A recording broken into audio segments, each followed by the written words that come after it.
మళ్ళీ ఈరోజు కూడా అదే జరుగుతుంది.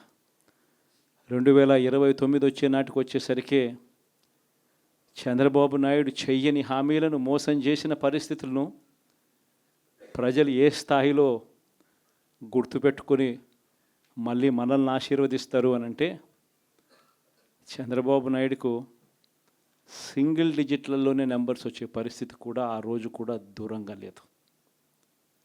ఇది వాస్తవం. ఈరోజు మనం చేసిన మంచి ఎక్కడికి పోలేదు. మనం విశ్వసనీయతతో చేసిన రాజకీయాలు కూడా ఎక్కడికి పోలేదు.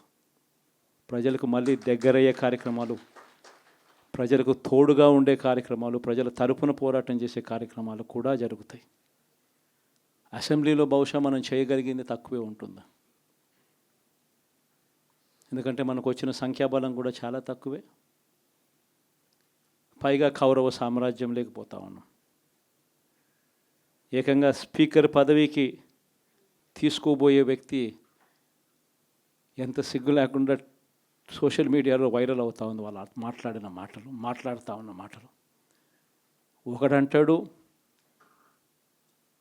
జగన్ ఓడిపోయాడు, ఇంకా చనిపోలేదు అని ఒకడు అంటాడు. ఇంకా చావలేదు అని ఒకడు అంటాడు. ఇంకొకడు అంటాడు చచ్చేదాకా కొట్టాలి అని ఇంకొకడు అంటాడు. నిజంగా ఇలాంటి కౌరవ సామ్రాజ్యంలోకి మనం పోతా ఉన్నాం. ఆ వ్యక్తి ఇప్పుడు స్పీకర్ కాబోతున్నాడట. ఇలాంటి పరిస్థితుల మధ్య ఆ కౌరవ సామ్రాజ్యంలో అసెంబ్లీలో ఏదో మనం చేయగలుగుతామని చెప్పి నాకైతే నమ్మకం లేదు. కానీ పాపాలు పండే కొద్దీ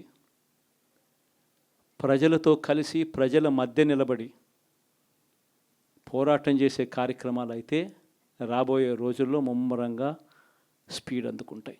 అదే జగన్ పరిపాలనలో కులం చూడలేదు, మతం చూడలేదు, ప్రాంతం చూడలేదు, చివరికి ఏ పార్టీకి ఓటు వేశారని కూడా చూడలేదు.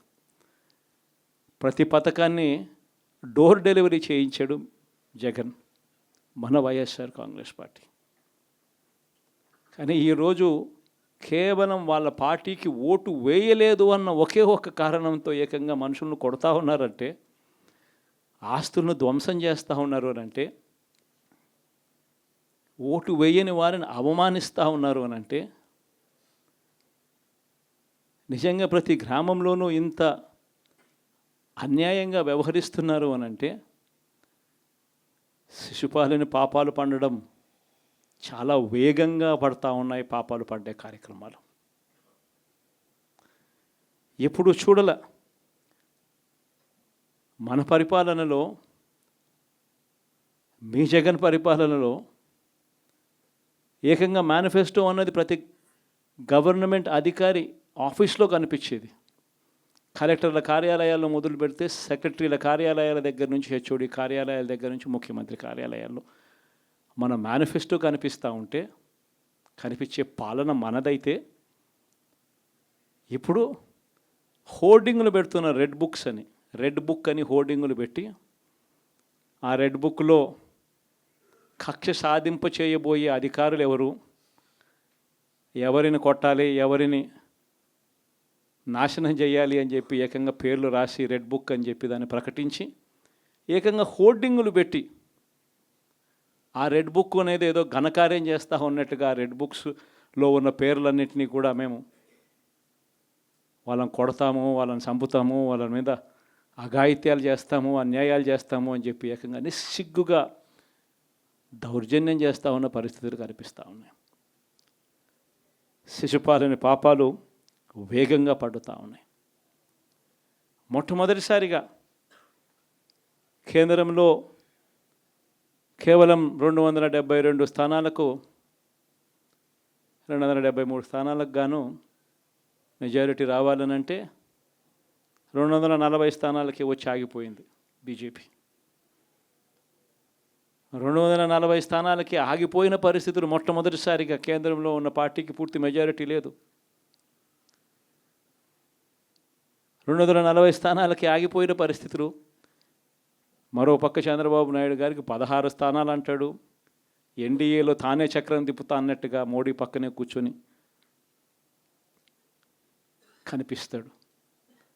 మరి ఇలాంటి పరిస్థితుల్లో కూడా రాష్ట్రానికి రావాల్సిన ప్రత్యేక హోదా అడక్కపోవడం, మరి ఇలాంటి పరిస్థితుల్లో కూడా రాష్ట్రానికి రావాల్సిన ప్రత్యేక హోదా అడక్కపోవడం, అడిగి సాధించుకోకపోవడం,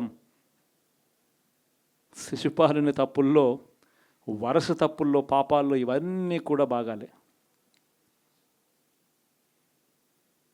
ఇటువంటి పరిస్థితుల్లో కూడా రాష్ట్రానికి రావాల్సినవి కావాల్సినవి అడగలేని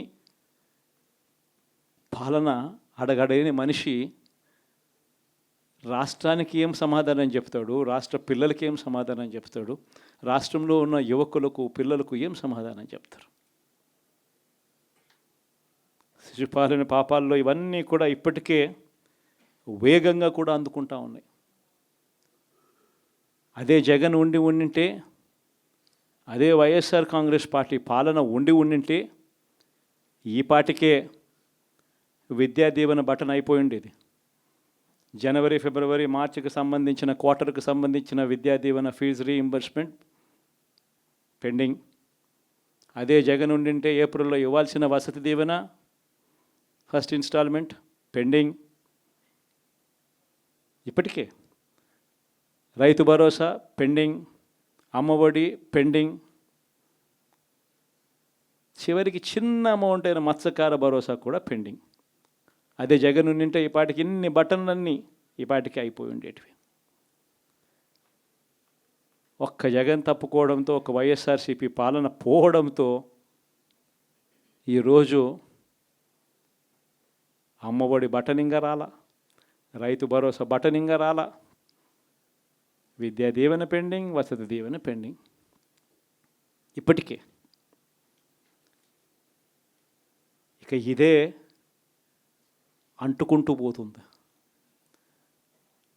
డిసెంబర్, జనవరి వచ్చే నాటికి ఏమయ్యా ఇవన్నీ మాకు చెప్పావు, 4,12,00,000 మంది ఓటర్ల లిస్టు, ఇందులో సగం మంది ఆడవాళ్ళే, అందరూ 18 సంవత్సరాల పైవారే ఓటర్ లిస్టులో ఉన్నారు అని అంటే, మరి వీరందరికీ 1,500 ప్రతి నెల ఇస్తానన్నాడు. సంవత్సరానికి 18,000.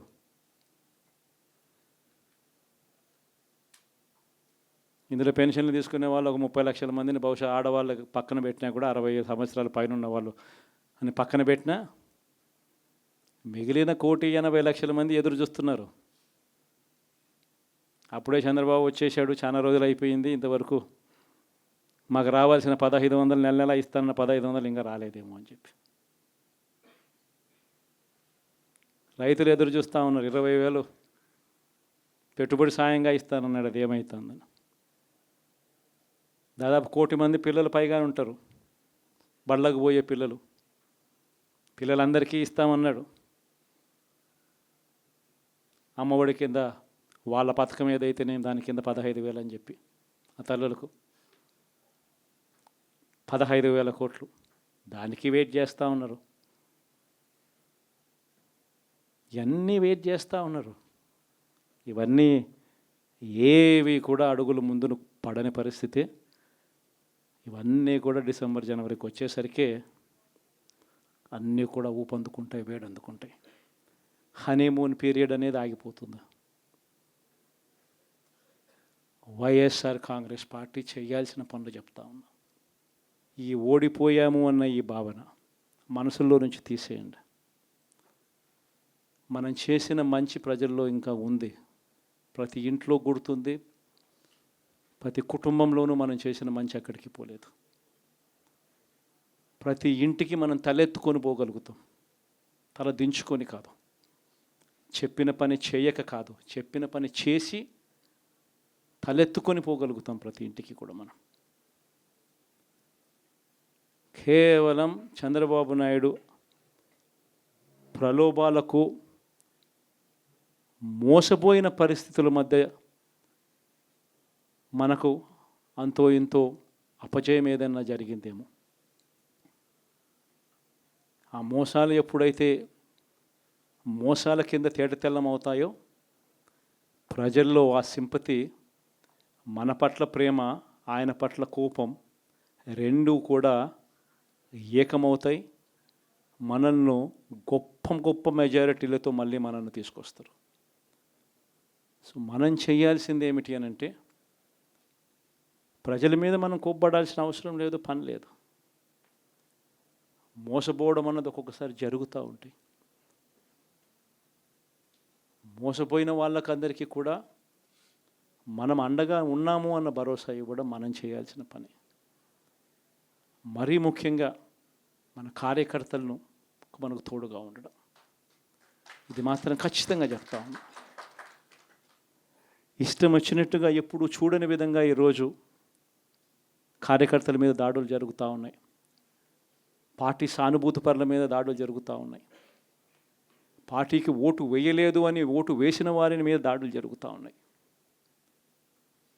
కొన్ని చోట్ల అవమానాలు, ఆస్తుల నష్టాలు, దాడులు, దెబ్బలు తగలడము, ప్రాణాలు కోల్పోవడం కూడా కొన్ని చోట్ల చేశాం. వీళ్ళందరికీ కూడా నేను మీ అందరికీ కూడా నేను చెప్పేది ఒకటి, వీళ్ళందరికీ భరోసా ఇవ్వాలి. ఎక్కడ మీ నియోజకవర్గంలో ఎక్కడ ఏమి జరిగినా కూడా పోండి, మీ తరపు నుంచి సహాయం చేసే కార్యక్రమం చేయండి. పార్టీ తరపు నుంచి కూడా సహాయం అందిస్తుంది, అది కూడా తీసుకొని పోయి కూడా ఇవ్వండి. ప్రతి కార్యకర్తకు తోడుగా ఉందాం, ప్రతి కార్యకర్తకు భరోసా ఇద్దాం, చాలా అవసరం కూడా. మన కోసం కష్టాల్లోనూ నష్టాల్లోనూ మన కోసం నిలబడ్డారు, జెండాలు మోసి నష్టపోయారు, ఓట్లు వేసి దెబ్బలు తిన్నారు, మనకు ఓట్లు వేసి దెబ్బలు తిన్నారు. వాళ్ళందరికీ కూడా తోడుగా ఉండాల్సిన అవసరం ఉంది. ఇదొక్కటే కాకుండా మన ఎంపీటీసీలు, మన జెడ్పీటీసీలు, మన కౌన్సిలర్లు, కార్పొరేటర్లు, వీళ్ళందరికీ కూడా భరోసానే ఇవ్వాలి. మాట్లాడండి. మన పార్టీ మీద అభిమానం చూపించే ఏ వ్యక్తి అయినా మన కార్యకర్తే. ఇలాంటి వాళ్ళందరికీ కూడా తోడుగా ఉండే కార్యక్రమాలు ఖచ్చితంగా జరగాలి. ఇవన్నీ కూడా ఖచ్చితంగా చేయమని మిమ్మల్ని అందరినీ కూడా కోరుతా ఉన్నా. సీరియస్గా నేను చెప్పిన ఈ విషయాలన్నీ కూడా పరిగణలోకి తీసుకోమని కోరుతా ఉన్నా. అండ్ ఇంతవరకు సినిమా జరిగింది ఓన్లీ ఇంటర్వెల్లే. శకుని పాచికల్లో కౌరవులు పాండవుల మధ్య యుద్ధం కూడా గమనిస్తే శకుని పాచికలు అనే సబ్జెక్టు ఓన్లీ ఇంటర్వెల్లే. అప్పుడు శ్రీకృష్ణుడు సమక్షంలోనే జరుగుతుంది. శ్రీకృష్ణుడు ఉండగానే పాండవులు ఓడిపోతారు, శకుని పాచికలతోనే ఓడిపోతారు. ఎప్పుడైనా కూడా మంచే గెలుస్తుంది, ధర్మమే గెలుస్తుంది, విశ్వసనీయతే గెలుస్తుంది, న్యాయం నిజం గెలుస్తుంది, ధర్మమే గెలుస్తుంది. మనం ధర్మం వైపునే ఉన్నాం, ధర్మంగానే రాజకీయాలు చేశాం, విశ్వసనీయతతోనే రాజకీయాలు చేశాం, తలెత్తుకొని ఉండే మాదిరిగానే రాజకీయాలు చేశాం. తల దించుకొని పోయే రాజకీయాలు ఎప్పుడూ చేయలేదు. ఒక అర్జునుడు మాదిరి గెలిచి వస్తాడు, ప్రజలు ఆశీర్వదిస్తాడు. కాబట్టి ప్రతి ఒక్కరు ఇది గుర్తుపెట్టుకోండి.